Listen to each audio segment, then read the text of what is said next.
Okay, so I usually design these things from the inside out.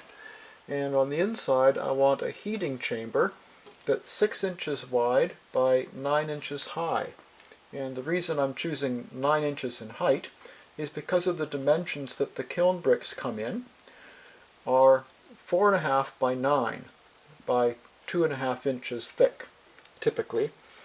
So this gives me 2 bricks in height.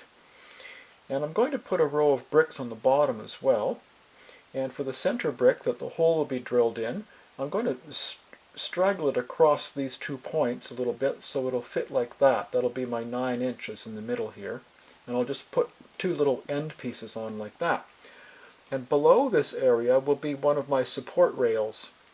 And the support rails will coincide with my rack that I'm going to set this on to suspend it up in the air.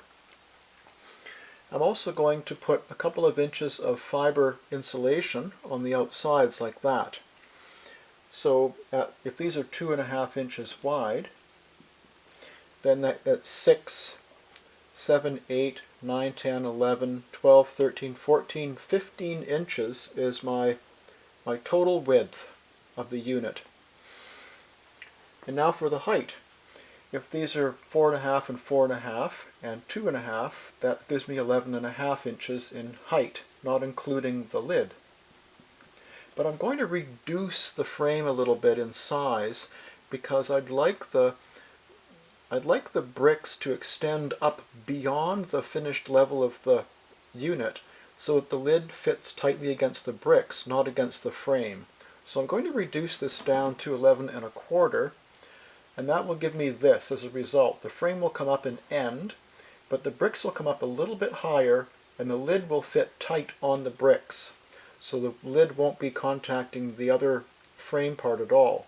It'll be sitting on the bricks. Alright, I'm going to go and cut my perforated angled channel now. I'm going to cut pieces where my holes for mounting line up at 11.25 and at 15. So I need 4 vertical pieces and I need 8 15s because I need to build 2 squares, top and bottom.